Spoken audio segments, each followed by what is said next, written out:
नमस्कार, मार्केट संवाद में आपका स्वागत है।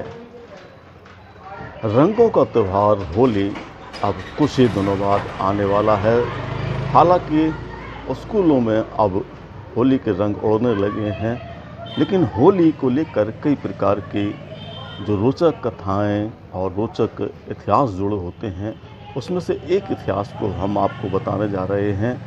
यह जो आप चौराहा देख रहे हैं, यह चौराहा कहाँ है और क्या है, इसको लेकर हम थोड़ी सी आपको जानकारी देते हैं। यह उत्तर प्रदेश के झांसी का वो मोहल्ला है जो आप बड़े बाज़ार में जब आप अंदर वासुदेव मोहल्ले के लिए प्रवेश करेंगे तब आपको यह गलियां दिखाई देंगी। इन गलियों से निकलते हुए यह ढरू बोंडेला मोहल्ला, वासुदेव, मिसरिया वाली गली, बड़ा बाज़ार समेत तमाम नामों से पहचानी जाती है। लेकिन हम आपको यहाँ पर जो एक रोचक तत्व बताने वाले हैं वह आप देखिएगा। ये जो आप चौराहा देख रहे हैं, इस चौराहे को लेकर हम आपको एक रोचक जानकारी देते हैं। यहाँ इस चौराहे पर हमारे साथ में रमेश जी हैं। रमेश जी नाम ना? नहीं, दिनेश नाम। अरे हाँ, सॉरी, माफ़ करें, दिनेश जी हैं, जिनका कि बहुत पुराना समोसे का कारोबार रहा है और काफ़ी फेमस है ये। दिनेश जी, ये जो होली गड़ा है, जिसे होली गड़ा के नाम से जानते हैं, इसको लेकर क्या रोचक जानकारी है, आपको क्या पता है, क्योंकि आप यहाँ से जुड़े हुए हैं? वो तो बहुत सालों से है जी, अभी से नहीं है जी। 30-40 साल से ऊपर हुआ है। अच्छा। हाँ, ये दो मोहल्ला को मिलाता है, एक गणेश बढ़िया और जरूर जरूर। तो इसको होली गड़ा के नाम से भी जानते हैं? आगे बात जो नहीं, इसे होली गड़ा के हाँ। नाम से भी जानते हैं, हाँ।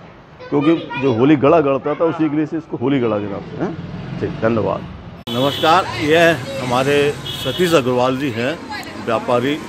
और जो होली गड़ा जिसके बारे में मैं अभी आपको बता रहा हूँ, उसका क्या इतिहास है उसको लेकर, जैसा कि अभी हमारे चौबे जी ने बताया था और अब हम सतीश जी से जानते। सतीश जी, होली गड़ा का क्या इतिहास है और क्यों ये होली गड़ा के नाम से जाना जाता है? देखो, होली के विषय में तो जो सनातन धर्मी है उसको सभी को मालूम कि होलिका दहन, होलिका की गोद में हिरण्यकश्यप की बहन होलिका थी, भक्त प्रहलाद को बैठाया गया था और उसके बाद जो है होलिका का होली दहन हुआ। झांसी में सबसे बड़ी होली घास मंडी स्थित होली गड़ा है। उसमें जितने भी और दूसरी होलियां हैं मोहल्ले की, उन सब मोहल्लों के लड़के अपना अपना एक डांडा टाइप का लेके आते थे, जिससे जब होली जलेगी बड़ी होली कहलाती। और उसको प्रज्वलित करने के लिए शहर कोतवाल आज भी आते हैं। शहर कोतवाल आएंगे, वहाँ पे पुरानी सेठ परमानंद जी की हवेली है, उसके चबूतरे पे बैठ के उनका स्वागत होता है।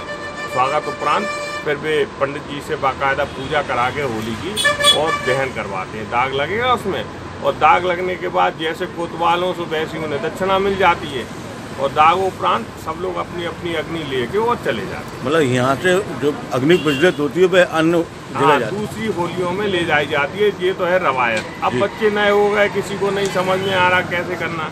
अब इसके पीछे किंवदंती है। होली उस समय हम लोग चंदा किया करते थे होली को जुटाने के लिए। तो महारानी लक्ष्मीबाई का एक मंदिर है, बाई साहब का मंदिर कहलाता है, उसमें एक सुरंग थी भैया। और सुरंग इतनी बड़ी थी, कम से कम मेरे ख्याल 12 फुट हाइट की होगी और 10 फुट चौड़ी हमने खुद देखी। हम जब 4, 5, 6 साल के थे तब भी बता रहे। तो उसमें हम लोग अपना जो होली का सब जो बारदाना, टायर, टूल, लकड़ियाँ, घास फूस ये सब रखते थे। और वो बताते थे कि ये सुरंग जो है उधर लक्ष्मी तालाब पे जो लक्ष्मी जी का मंदिर है वहाँ निकलती है। लक्ष्मी गेट पर, पुरानी बात है, नहीं मालूम, उस पचड़े में नहीं पड़े। तो होली हम वहाँ पे सारी अपनी ईंधन चंदा इकट्ठा करने के लिए चारा बेचने वाली बैठती थी। तो हम सबसे एक एक पूरा लेते थे, एक एक पूरा लेके अपनी दुकान सजा के चारा ना के चारा बेचते, मैंने उनसे कंपटीशन करके सस्ते में दिन भर में 1-1.25 रुपये उसमें से बेच के होली का चंदा इकट्ठा करते थे।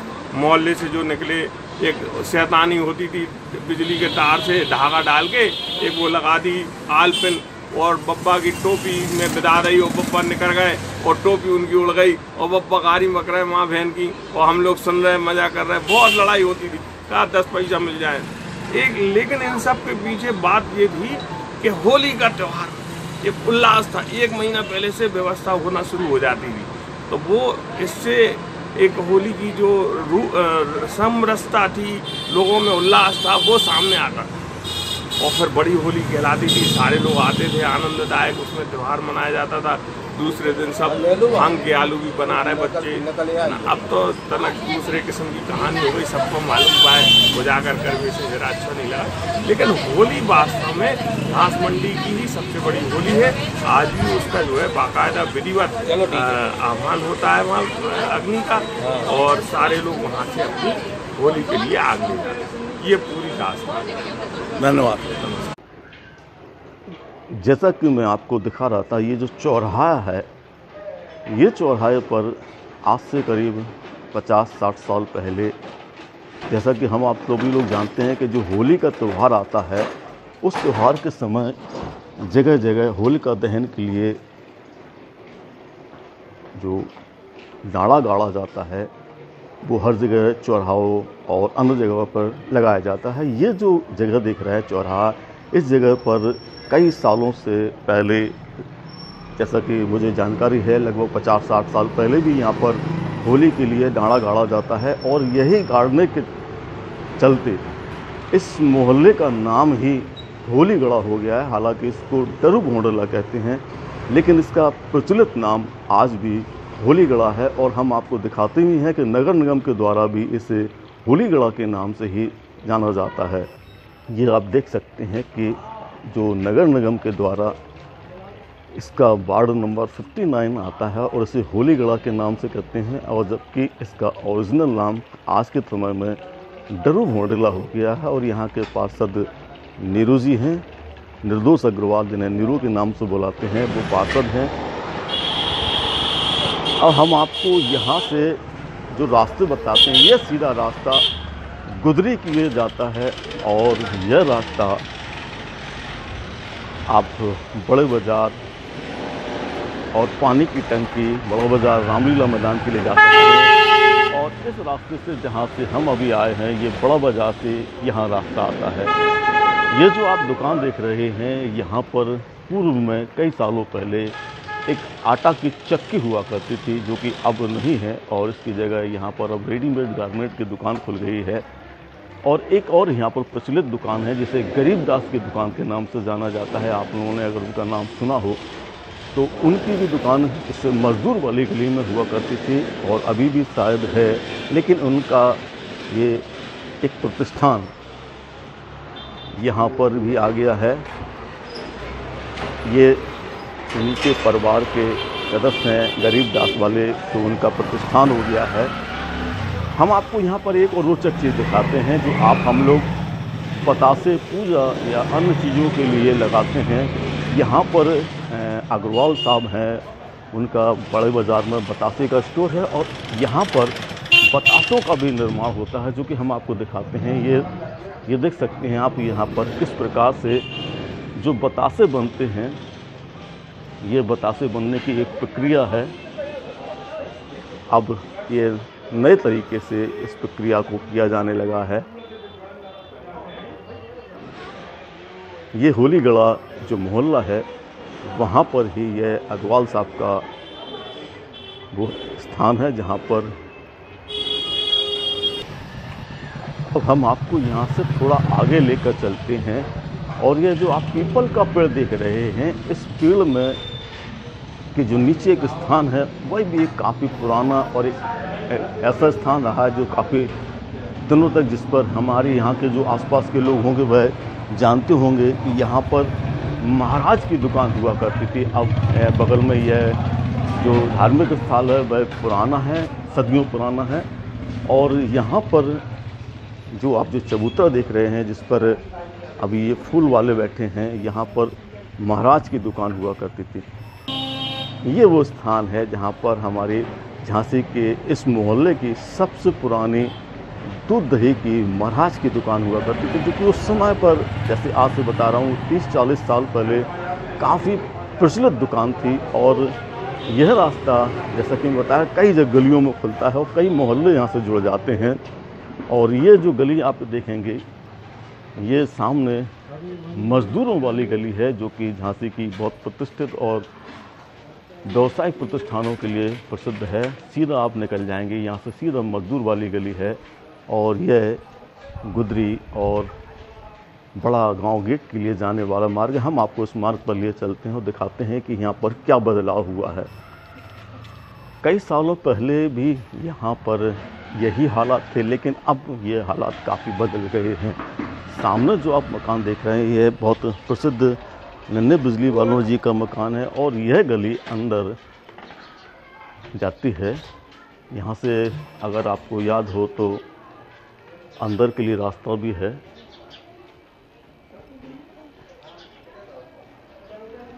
ये गली आगे जाके ये बड़े गांव गेट का और गणेश मड़िया का मोहल्ला, ये जो सामने आप देख रहे हैं, यहाँ पर पूर्व में आज से 30-40 साल पहले जैसे बताया, यहाँ पर एक सरकारी स्कूल भी हुआ करता था।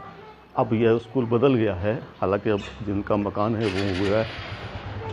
अब गलियों में भी काफ़ी बदलाव देखने को मिल रहे हैं। जो पहले पुराने मकान थे, अब उन मकानों का जो नवीनीकरण हुआ है, उसकी वजह से गलियों में भी आपको बेहद खूबसूरत मकान दिखाई देने लगे हैं। ये गणेश मड़िया मोहल्ला जैसे बोलते, देख सकते हैं आप कितने खूबसूरत बदलाव के साथ मकान बने हैं। जबकि आज से 30-40 साल पहले यहाँ पर इन मकानों की जो लोकेशन हुआ करती, जो लुक हुआ करता था, वह इस प्रकार का आधुनिक नहीं था। अब धीरे धीरे समय बदलने के साथ यह लुक जो घरों का बदला है, वह काफ़ी अच्छा होने लगा है। आप देख सकते हैं गलियों में भी बेहद खूबसूरत और आकर्षक मकान बन गए हैं। ये जो सीधा रास्ता आप देख रहे हैं, यह बड़े गांव गेट बाहर के लिए जाने वाला मार्ग है। यहाँ से इस तरफ ये बाजदू मोहल्ला है, इस तरफ गणेश मड़िया है। एक रास्ते पर दो मोहल्ले की मोड़ मिलते हैं और ये सीधा सामने जो आप पीले नीचे जो टैंकर देख रहे हैं नीला, यह बड़े गांव गेट की ओर जाने वाला मार्ग है। जबकि यह बड़ा बाज़ार की ओर, यहाँ पर रामलीला मंच है, वहाँ की तरफ जाने वाला मार्ग है। हम आपको इसी मार्ग पर लिए चलते हैं। यहाँ पर भी कई सालों पहले हम आया करते थे, लेकिन अब इस गलियों में क्या हाल है यह हम आपको दिखाते हैं। और यहाँ पर जो पूर्व सभासद यहाँ के जो रहे हैं अरुण द्विवेदी जी, उनका भी आगे जाके निवास है। और कई सारे अब बदलाव आप इस गलियों में देखेंगे। जो पहले मकान हुआ करते थे पुराने, अब उनमें काफ़ी परिवर्तन हुआ है। मोड़दार गलियां हैं, खूबसूरत बदलाव हैं। हालांकि गलियों में भी अब जो पहले हालात थे वह अब जैसे नहीं हैं। चहल पहल रहने लगी है, गाड़ियों की भागदौड़ सुनाई देती है। और ये जो आप इलाका देख रहे हैं, यहाँ से चारों तरफ से ये बाज़ार से कनेक्ट होता है, चाहे आप उस गली में चले जाएं। और यह सीधा मार्ग जैसे मैं बता रहा हूँ, रामलीला मंच बड़ा बाज़ार की ओर जाता है। और गलियों में भी ये बड़े बड़े व्यावसायिक केंद्र, थोक के केंद्र हों या वो अन्य प्रकार के, ये खुलने लगे हैं। ये वासुदेव, गणेश मड़िया और बड़ा बाज़ार जैसा, जैसे देखें बाजू, ये सैगल जी का निवास है। और ये ठीक सामने आप जैसे निकलेंगे, यहाँ देखें गलियों में भी आप बड़े बड़े व्यावसायिक प्रतिष्ठान हो गए हैं। ये अरुण द्विवेदी जी का सभासद जो पूर्व हैं, उनके परिवार का यहाँ पर मकान है। और हम यहाँ से ठीक सामने निकलकर जो बड़ा बाज़ार का रामलीला मैदान है, उस मैदान के चौराहे तक आ गए हैं। हम आपको यहाँ का भी एक खूबसूरत नज़ारा दिखाएंगे, लेकिन आप इस गली से, जहाँ से होलीगढ़ मोहल्ला से हमने आपको दिखाया, और यहाँ से रामलीला मैदान तक, जो रामलीला बड़ा बाज़ार का मंच है, उस मैदान तक आप यहाँ पर आ सकते हैं। ये देखिए आप यहाँ से, ये सामने रामलीला मैदान है, वहाँ तक आ जाते हैं। ये चौराहे पर आप यहाँ तक आ सकते हैं। तो गलियों से निकलकर किस प्रकार से आप बाज़ार में आ सकते हैं, हमने आपको पूरा नज़ारा दिखाया। मार्केट संवाद की रिपोर्ट, झांसी।